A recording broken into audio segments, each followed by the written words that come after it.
Hello बच्चों, चलिए आज का हमारा प्रश्न है वे अंतराल ज्ञात कीजिए जिनके लिए निम्नलिखित फलन निरंतर वर्धमान या निरंतर ह्रासमान है। फलन f(x) हमें दिया गया है x³ minus 6x² plus 9x plus 15। अब हमें इस फलन का ज्ञात करना है किस अंतराल में वर्धमान या ह्रासमान है।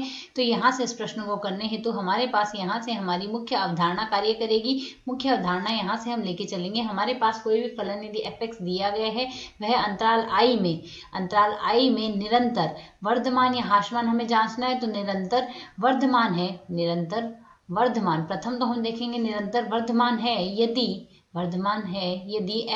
f' का मान हमारे पास धनात्मक आ जाए, अर्थात f' 0 से बड़ा है। और यही हमारे पास निरंतर ह्रासमान है यदि हमारे पास f' का जो मान है वह 0 से छोटा अर्थात ऋणात्मक आ जाए। तो यदि अब हम यहाँ से देखेंगे हमें जो फलन दिया गया है f(x) का यदि हम अवकलन f' निकालना है तो इसका हमने अवकलन करना होगा। तो यहाँ से इसका हम अवकलन करेंगे x के सापेक्ष। पहले x³ का माइनस 6x² माइनस प्लस का 9x और प्लस का 15 है। तो यदि अब हम यहाँ से सरल करें हमारे पास x³ का अवकलन आएगा 3x² माइनस 6 गुणा x² का अवकलन आएगा 2x प्लस 9 गुणा x का अवकलन आएगा 1 प्लस आएगा 0।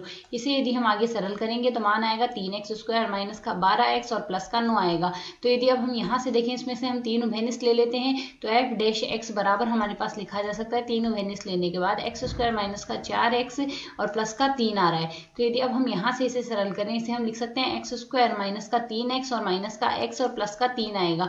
यदि हम आगे सरल करें प्रथम दो पदों में से x उभयनिष्ठ ले लेते हैं, शेष बचेगा x माइनस 3। आगे हम माइनस उभयनिष्ठ ले लेते हैं तो x माइनस 3 शेष बचेगा। तो यहाँ से यदि x माइनस 3 को और उभयनिष्ठ ले ले शेष आएगा हमारे पास x माइनस 1 ही है पद आ गया हमारे पास। अब यदि हम यहाँ से ध्यानपूर्वक देखें तो f' को यदि हम वास्तविक रेखा पर प्रदर्शित करने की कोशिश करें तो यहाँ से यह माइनस अनंत की ओर अग्रसर है और यहाँ से यह प्लस अनंत की ओर अग्रसर है। और यदि हम इसके मूल देखें तो x बराबर 1 और x बराबर 3 इसके मूल है। तो x बराबर 1 यहाँ आएगा और x बराबर 3 यहाँ आएगा। यह है हमारे पास f' को यदि हम प्रदर्शित करना चाहें तो जब भी हमारे पास x का मान -1 से माइनस अनंत से प्लस 1 के बीच में होगा उस स्थिति में f' का मान हमारे पास धनात्मक आएगा। 1 से 3 अर्थात दोनों मूलों के बीच में मान हमारे पास ऋणात्मक आएगा और 3 से जब बड़ा होगा मान x का उस स्थिति में भी f' का मान धनात्मक आएगा। तो यहाँ से हमें निरंतर वर्धमान और निरंतर ह्रासमान ज्ञात करना है। तो जब भी हमारे पास फलन वर्धमान होगा निरंतर वर्धमान यदि होगा हमारे पास यहाँ से फलन,